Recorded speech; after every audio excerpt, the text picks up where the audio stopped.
90%. That's the proportion of the Central Pacific Railroad's workforce who were Chinese immigrants in the mountain sections of the Transcontinental Railroad. Between 10,000 and 15,000 men at any given time, hanging from ropes over 1,000-foot drops, drilling into granite that resisted 8 inches of progress per day, working through winters that buried them under 40 feet of snow.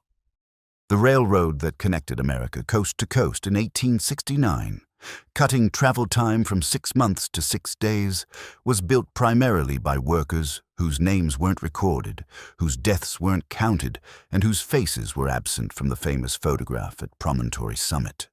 The myth says Irish immigrants built the railroad.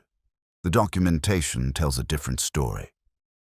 In 1865, when the Central Pacific advertised for 5,000 workers, fewer than 800 white laborers showed up.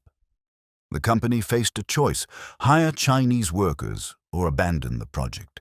They chose survival over prejudice. And the Chinese workers didn't just save the railroad. They accomplished what engineers had declared impossible. Sacramento, California, January 8, 1863. Charles Crocker, one of the Central Pacific's Big Four investors, watched his construction crews struggle through 54 miles of track in 2 years. The pace was unsustainable. His foreman, James Harvey Strobridge, stood 6 feet tall with a black eye patch covering his right eye, lost in an earlier blasting accident. Strobridge preferred tough Irish immigrants, but they kept deserting for Nevada's silver mines. When Crocker suggested hiring Chinese workers, Strobridge exploded. Celestials, he said, using the era's term for Chinese immigrants from the Celestial Empire. They can't handle a pick and shovel. Crocker persisted. In February 1865, Strobridge grudgingly agreed to hire 50 Chinese men. 1 month later, the experiment was declared a success. The Chinese workers arrived on time, worked in coordinated teams, completed every assigned task, and didn't desert. Within months, labor contractor Cornelius Koopmanschap was scouring California for thousands more. By the summer of 1865, nearly 4,000 Chinese men worked on the railroad. By 1867, they composed 90% of the 10,000-man workforce. Most came from the Pearl River Delta in Guangdong Province, particularly the 4 counties of Taishan, Kaiping, Xinhui, and Enping. Poverty, ethnic conflict, and civil unrest ravaged the region. Men packed their belongings in straw baskets, paid for passage on steamships to San Francisco, and arrived speaking no English. They traveled to Sacramento, where the Central Pacific's line began, and were sent to the end of the track. There they joined gangs of 20 workers, each with a cook, a headman who served as interpreter and paymaster, and a shared tent. The headmen negotiated wages, $26 to $35 per month, paid in gold. But unlike white workers who received $35 plus food, lodging, and equipment, Chinese workers bought their own supplies. They spent their wages on rice, dried vegetables, dried fish, pork, and tea imported from China at lower prices than local merchants charged. They boiled water for tea throughout the day, which protected them from waterborne illnesses that afflicted other crews. They bathed daily with sponges and hot water. To their white co-workers, these habits seemed strange. To the Chinese, they were survival. The work began with grading, clearing forests, and laying track through California's foothills. Progress measured in miles per week. Then came Bloomer Cut, 38 miles from Sacramento. Workers dug through 800 feet of naturally cemented gravel and hard clay, creating a cut 63 feet deep. They used picks, shovels, and black powder. It was dangerous, exhausting work. By July 1865, when the cut was finished, everyone understood what lay ahead would be worse. The Sierra Nevada rose from sea level to 7,000 feet in 100 miles. Solid granite. In September 1865, when the crews reached Colfax, the real test began. 3 miles east stood Cape Horn, a rocky promontory where the North Fork of the American River ran 1,400 feet below the proposed rail line. The slope measured 75 degrees. No roads existed. Engineers ruled out tunneling.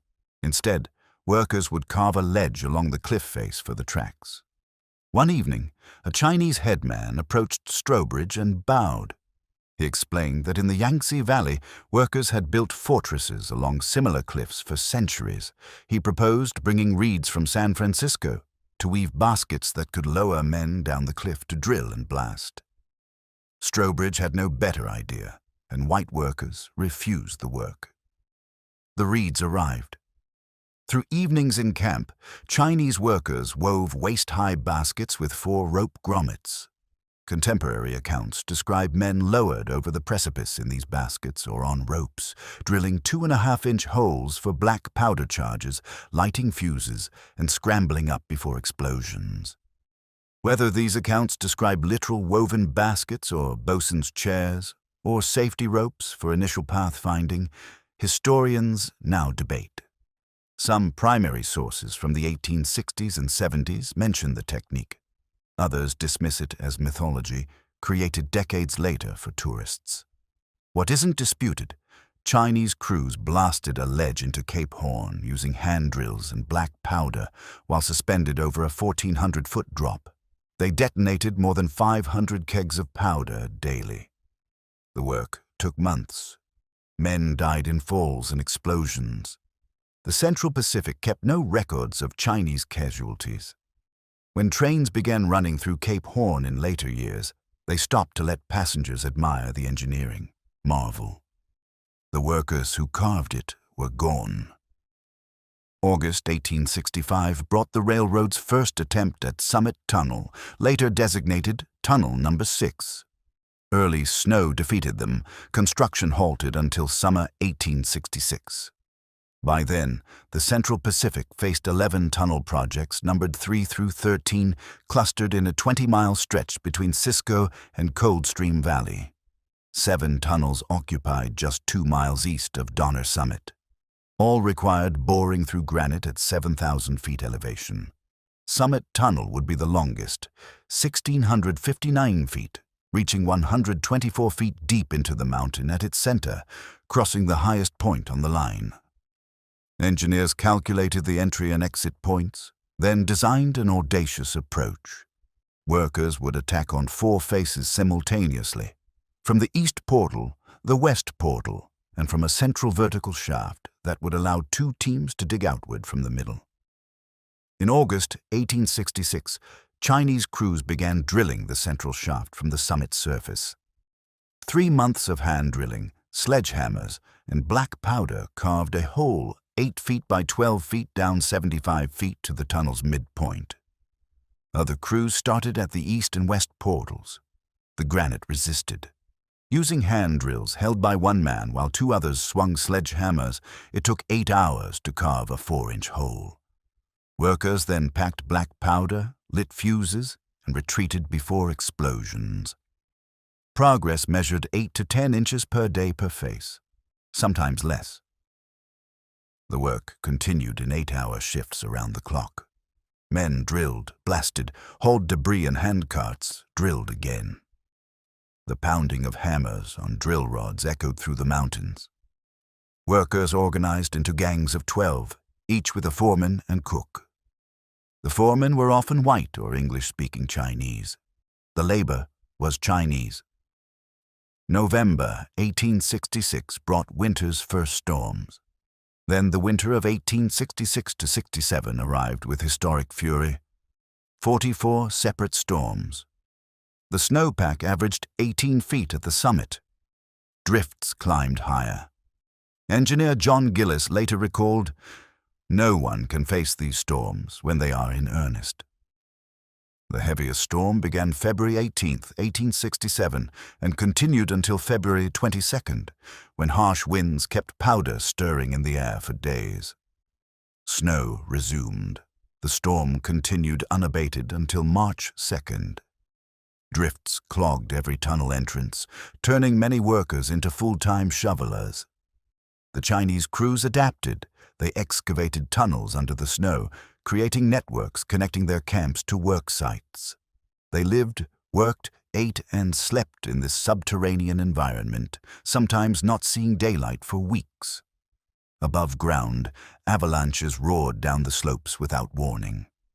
Louis Clement, one of the company's main engineers, recalled, "During the winter months, there was constant danger from avalanches, and many laborers lost their lives." James Strobridge remembered, "In many instances, our camps were carried away by snowslides, and men were buried, and many of them were not found until the snow melted the next summer." Bridge builder A.P. Partridge said about the Chinese workers, "A good many were frozen to death in 1867. 20 workers died in one documented avalanche.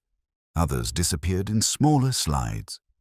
Bodies were found in spring, frozen solid, still gripping shovels and picks." Through this nightmare, the tunneling continued, but progress remained painfully slow. Black powder was expensive and labor-intensive to use. Deep 2-inch holes had to be drilled by hand to clear shallow amounts of rock. The Central Pacific was losing hope of completing the Sierra crossing by year's end. Then, in February 1867, British chemist James Howden arrived with nitroglycerin. He mixed it on location. The volatile liquid was far more powerful than black powder. Workers could drill shallower, narrower holes and achieve much greater destructive yield. The debris was easier to move. Suddenly, crews advanced up to 2 feet per day on all 4 faces instead of measuring progress in inches. The risk increased proportionally. Nitroglycerin was unstable, sensitive to shock and heat. Accidents killed workers instantly, but the tunnel advanced. By early summer 1867, portions of Donner Pass remained blanketed in 10 to 12-foot snowdrifts. As long as snow piled up, it had to be shoveled, inhibiting progress. The Central Pacific directors watched their timeline collapse. They contemplated failure. Executive E.B. Crocker complained in a letter to colleague Collis Huntington that competing mining concerns were siphoning their workers. "We have proved their value as laborers, and everybody is trying Chinese, and now we can't get them," Crocker wrote. His brother Charles raised wages $4 to $35 monthly, hoping to attract more workers. Instead, on June 25, 1867, approximately 3,000 to 5,000 Chinese workers staged a strike. It was possibly the largest labor action in American history to that date. The strikers were organized and literate. They presented clear demands: shorter workdays, better working conditions, and equal pay with white workers who earned $35 plus food and lodging, while Chinese earned $30 and bought their own supplies. The strike took place along the eastern slope of the Sierras between Cisco and Strong's Canyon. Workers laid down their tools and walked back to their camps. They remained there, peaceful, determined, waiting. Charles Crocker's response was swift and brutal. He cut off all food and supply trains to the camps. The Chinese workers were isolated in the High Sierra, far from towns, dependent on company logistics. They had stockpiled some supplies, but not enough for a prolonged strike. After 8 days with starvation looming and no support from other workers, the strike ended. The Chinese returned to work. Their demands were not met, or were they? Several months later, evidence suggests wages increased, though company records are unclear. What is clear? The Chinese workers had demonstrated organization, literacy, courage, and solidarity. They had challenged the narrative that they were docile and submissive. Then they returned to the Granite. In August 1867, after a year of drilling from 4 directions, the crews broke through. The calculations positioning the tunnel's endpoints and central shaft proved so accurate that when the teams met, they were only 2 inches off alignment. Summit Tunnel measured 1,659 feet long and sat more than 7,000 feet above sea level. It was the highest elevation tunnel in the world. Track was laid through it on November 30th, 1867. It had taken 15 months of continuous labor through two of the harshest winters on record. Hundreds of Chinese workers had died in avalanches, explosions, and from exposure. The exact number will never be known because the Central Pacific kept no records of Chinese casualties. Contemporary estimates range from 50 to 150 deaths. Later, historians suggested hundreds more, perhaps over 1,000. Recent scholarship suggests the higher numbers may have included deaths from disease, particularly a smallpox epidemic in Nevada, rather than construction accidents alone. But even the lowest estimates represent a staggering human cost: 1 death for every 10 to 30 feet of tunnel. With Summit Tunnel complete, the Central Pacific pushed down the eastern slope and out onto the Nevada plains. The hardest granite was behind them, but the work continued at a brutal pace. The railroad became a race between the Central Pacific Building East and the Union Pacific Building West. Government funding rewarded the company that laid the most track. The Chinese crews worked through Nevada's deserts, across salt flats, through the winter of 1868 to 69. They built trestles, carved cuts, raised embankments, and laid rail. They constructed a 75-foot retaining wall by hand between tunnels 7 and 8, stacking stones without mortar. It still stands today, known as China Wall. They erected 37 miles of snow sheds back in the mountains to protect finished track from avalanches, and they prepared for one final demonstration of what they could accomplish. April 28, 1869. Charles Crocker made a $10,000 wager with Thomas Durant of the Union Pacific that his Central Pacific workers could lay 10 miles of track in a single day. The Union Pacific had recently laid 7.5 miles in a day. Crocker believed he could beat them. At 5 o'clock in the morning, work began. 8 Irish rail handlers worked with several thousand Chinese laborers in a coordinated operation that resembled military precision. Chinese workers graded and prepared the roadbed. Crews hauled rails forward on wagons. Other gangs positioned ties. The 8 Irish rail handlers, working in pairs, grabbed each 500-pound rail and positioned it on the ties. Chinese workers followed immediately behind, driving spikes, adjusting gauge, tamping ballast. The operation moved forward like a machine. By 7 o'clock that evening, 14 hours later, the crews had laid 10 miles and 56 feet of track. It was an engineering marvel and a physical accomplishment never matched. The 8 Irish rail handlers received the credit in contemporary accounts. The thousands of Chinese workers who graded, hauled, positioned, spiked, and ballasted were mentioned in passing, if at all. May 10, 1869. Promontory Summit, Utah. The moment America had awaited arrived at 12:47 in the afternoon. Central Pacific's Jupiter locomotive faced Union Pacific's number 119. A crowd of between 500 and 3,000 people gathered, depending on which account you believe. Government officials, railroad executives, photographers, and workers assembled to witness the driving of the golden spike that would complete the first transcontinental railroad. Leland Stanford, Central Pacific's president, raised a hammer. He swung and missed the spike. Thomas Durant of the Union Pacific tried next and also missed. Finally, the spike was driven home. Telegraph wires carried the message across the nation. Done.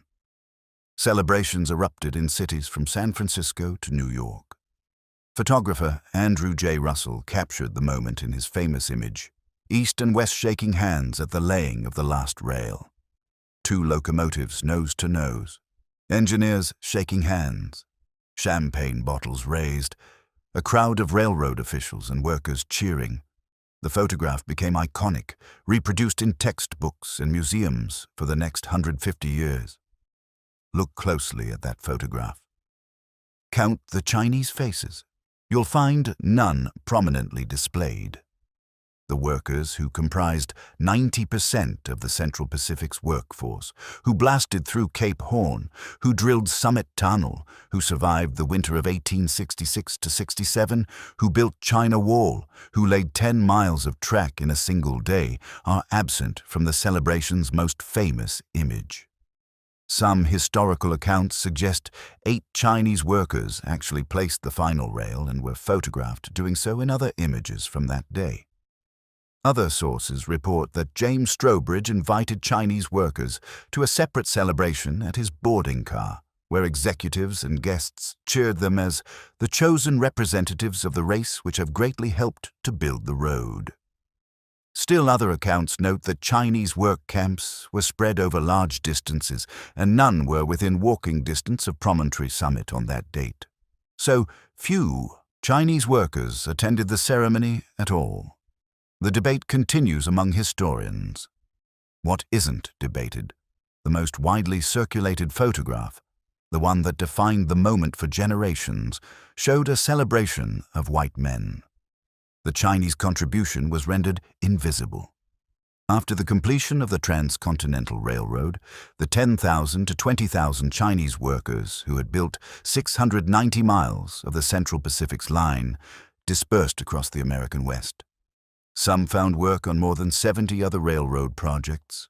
Others helped build roads and infrastructure for Yellowstone National Park and other Western projects. Many opened small businesses, laundries, restaurants, grocery stores. They sent money home to families in China, sometimes saving 2/3 of their wages. A few, like the ancestor of Judge Russell Quan, saved enough to start businesses and raise families in America. Most returned to China, their names unrecorded, their service unacknowledged. And then the backlash began. The very efficiency and reliability that made Chinese workers invaluable during construction made them threatening afterward. They competed for jobs with white workers. They accepted lower wages. They succeeded in businesses. Anti-Chinese sentiment, always present, intensified. Violence erupted. In California alone, more than 200 roundups targeted Chinese communities. Chinese residents were killed, lynched, or forced to leave towns. In Tacoma, Washington, and other cities, forced migrations expelled entire Chinese populations. In 1882, Congress passed the Chinese Exclusion Act, the first federal law to ban immigration based solely on race. It remained in effect until 1943. The workers who had built America's most important infrastructure project of the 19th century were legislatively declared unwelcome in the country they had helped unite. For decades, the Chinese contribution remained marginalized in historical accounts. The railroad was celebrated as an American triumph built by Irish immigrants and Civil War veterans. The Chinese were mentioned briefly, if at all, often with racist undertones and exoticizing language. Textbooks showed the famous Promontory photograph and omitted context.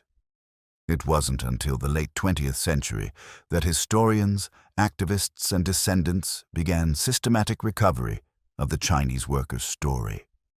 In 2012, Stanford University established the Chinese Railroad Workers in North America project to compile the most comprehensive collection of historical documents and oral histories on the subject. Researchers discovered that many Chinese workers were literate, contrary to previous assumptions. They found evidence of sophisticated organization during the 1867 strike. They documented the technical innovations Chinese workers brought from their experience in China's mountain regions. They interviewed descendants and gathered fragments of the scattered record. In 2014, photographer Corky Lee organized a recreation of the famous Promontory photograph, this time with Chinese-American faces. The event repeated annually. In 2019, on the 150th anniversary of the railroad's completion, major commemorations finally centered Chinese contributions. The Interior Secretary inducted Chinese railroad workers into the Department of Labor's Hall of Honor. A push began for a statue honoring the workers, particularly commemorating 10-Mile Day. The statistics tell part of the story. 90% of the workforce on the mountain sections. 10,000 to 15,000 workers at any given time, up to 20,000 total between 1865 and 1869. 690 miles of track. 11 tunnels through solid granite totaling 6,200 feet. 1,659 feet for Summit Tunnel alone. 37 miles of snow sheds. 75-foot retaining walls built by hand. 10 miles and 56 feet of track in a single day. Deaths estimated between 50 and 1,500, depending on the source, but certainly numbering in the hundreds at minimum. The numbers document the scale, but they don't capture what it meant to drill into granite 8 inches per day using hand tools. To work through 44 storms in a single winter under 18 feet of snow. To survive in tunnels under the snow for months. To watch avalanches kill your co-workers, to strike for fair treatment and have food supplies cut off until starvation forced surrender. To complete an impossible task and then be excluded from the photograph. The Transcontinental Railroad transformed America. It connected the coasts. It created a national market. It made Western settlement economically viable. It demonstrated American engineering and determination. It stood as proof that a nation recently torn by civil war could accomplish a project requiring coordination across 2,000 miles and multiple companies. The railroad made fortunes for the Big Four investors: Leland Stanford, Collis Huntington, Charles Crocker, and Mark Hopkins. It created wealth for shareholders. It enabled rapid transport of goods and people.